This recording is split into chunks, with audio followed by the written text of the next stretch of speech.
tema es que no es tan fácil de entender la noción de sanciones económicas si no hay un régimen bien claro en derecho internacional público, que se puede hablar de distintas cosas. Sanciones puede cubrir varios conceptos en derecho internacional público. Por ejemplo, las medidas de retención o las contramedidas que mencionó Loretta a veces son distintas del concepto de sanciones. Es decir, que las contramedidas a veces, si uno entiende la palabra de sanciones en stricto sensu, contramedidas no son sanciones económicas. Pero mi entendimiento para el panel ahora en general es que sanciones es más bien amplio como término y que también las contramedidas como las medidas de retención son sanciones. Pero sí es importante de distinguir las distintas nociones que pueden existir, es porque tienen un régimen distinto en el derecho internacional público. Las medidas de retención son medidas que son consideradas como legal en el derecho internacional público, pero las contramedidas son medidas que per se son ilegales, pero cuya la responsabilidad del Estado que tomó estas contramedidas no puede ser considerado si estas medidas fueron adoptadas contra un comportamiento de un Estado que ya fue considerado como ilegal. Así que hay regímenes muy distintos y para el tema es importante y el impacto que puede tener sobre el tribunal, el proceso arbitral, es importante de saber si estas sanciones pueden ser consideradas como legales o como ilegales. Y después esta pregunta tiene muchas consecuencias sobre los temas. Y solamente otra cosita más. Esta distinción depende también de quién toma la medida, si es una organización internacional que tiene esta competencia como el Consejo de Seguridad de la ONU, o si son solamente un país solo o varios países que juntos toman esta medida. Parece que tiene más justificación, tal vez la legalidad será bien considerada. Así que el autor de las sanciones tiene que ser bien tomado en cuenta. Gracias, Carolina. Entonces aprovecho ya para entrar en las cuestiones procesales y para preguntarle del otro lado de la mesa a José Ricardo cómo considera que afecta la invalidez de un contrato a raíz de la aplicación de una sanción económica, cómo juega eso con la cláusula arbitral y la competencia del tribunal. Sí. Gracias, Pablo, y también me sumo a los agradecimientos en particular a José y a Diego, a Karina por esta maravillosa acogida en esta maravillosa ciudad y por todas las actividades que ha organizado para nosotros, y a Carolina por su maravillosa e impecable organización, como siempre. Mira, para responder a la pregunta de lo que es la separabilidad y lo que es, digamos, la supervivencia de la cláusula compromisoria cuando hay una disputa que pudiera estar afectada por una aplicación de sanciones comerciales internacionales o económicas internacionales, hay que entender de nuevo, tenemos que volver a hablar de lo que es el concepto de las sanciones y el efecto de las sanciones. Yo creo que el tema que nos ha tocado hoy en día desarrollar es un tema donde se hace aprendizaje por repetición. Yo creo que en todas las preguntas que vamos a responder en la mesa vamos a tener que siempre volver a los conceptos básicos. ¿Cuáles son los efectos de las sanciones desde un punto de vista práctico? Son, yo diría, principalmente dos. Congelar los bienes de una persona o entidad determinada, si esos bienes entran en la jurisdicción del país que impuso la sanción, para evitar que esa persona pueda realizar actividades comerciales con entidades de ese país, o prohibir una actividad comercial determinada, por ejemplo, venta de armas entre dos países determinados. Entonces, si entendemos que ese es el efecto de las sanciones, llegamos a la conclusión de que el proceso arbitral no es objeto de sanción económica. la actividad arbitral no está sancionada por las sanciones económicas internacionales, no está prohibida.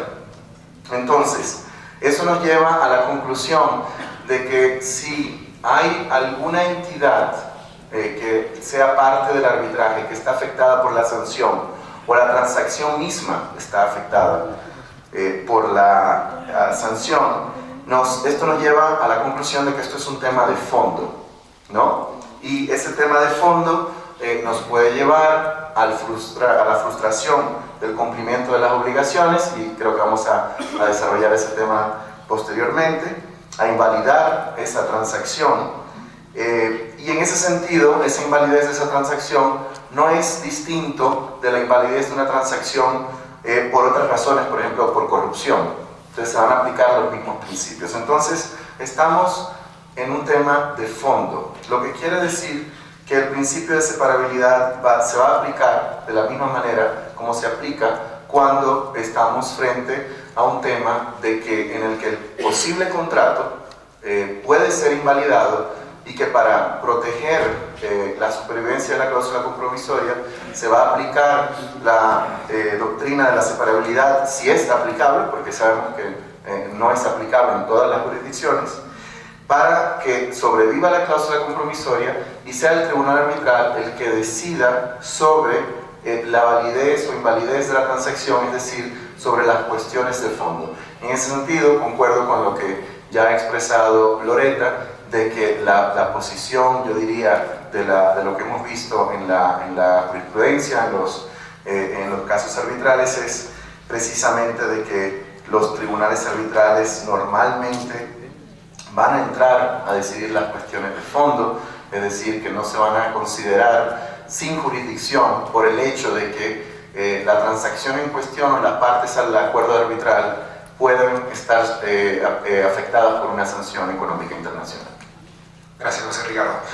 Muy clara la respuesta, y bueno, tratando el otro tema procesal importante, quería aprovechar para preguntarle a Juan Eduardo acerca de la arbitrabilidad de la disputa. Primero, ¿cómo afecta a una sanción económica la arbitrabilidad de una disputa y bajo qué ley debe el tribunal determinarla? Gracias, Pablo. Bueno, antes que nada quisiera agradecer la invitación de poder estar en este panel, especialmente a Diego, a José, a Karina.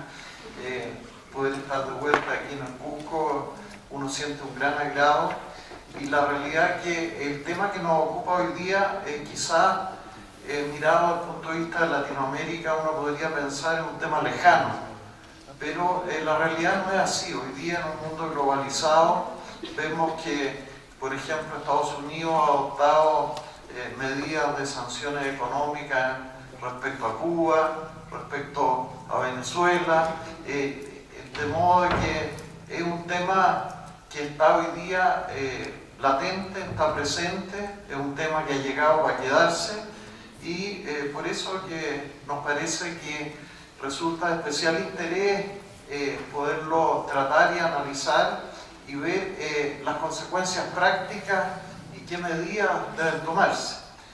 Dentro de eso, y contestando a la pregunta de la arbitrabilidad en general, y en esto hay que tener claridad de que tanto las Cortes Nacionales como los tribunales arbitrales han resuelto que la existencia de sanciones económicas no transforman las disputas en inarbitrables. Ese es el principio rector. Ahora, la duda que podría surgir, y es una cosa que tanto las partes como el tribunal arbitral tienen que tener presente, ¿qué ley voy a tener que aplicar? Estamos hablando de la ley de fondo del conflicto, la ley FORI, si voy a tener que tomar en cuenta la ley del lugar donde se pide el reconocimiento y ejecución del laudo. Tal como nos explicaba Loretta en este sentido, este es un tema que puede tener muchas ramificaciones y ser especialmente complejo, pero a mi modo de ver, hablando sobre la arbitrabilidad, la primera cercanía tiene que ser con la Lex Fori, tener claridad frente a la Lex Fori qué situación se encuentran las sanciones económicas y si afectan o no afectan al arbitraje internacional. Pero el principio es que estas sanciones no transforman la disputa en inarbitrable. Muchas gracias.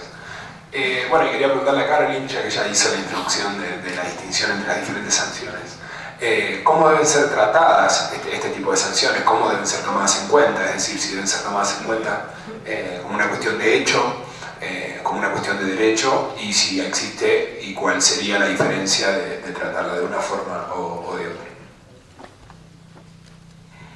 Sí, la verdad que había durante mucho tiempo una discusión sobre cómo cualificar este tipo de normas que instalan sanciones económicas.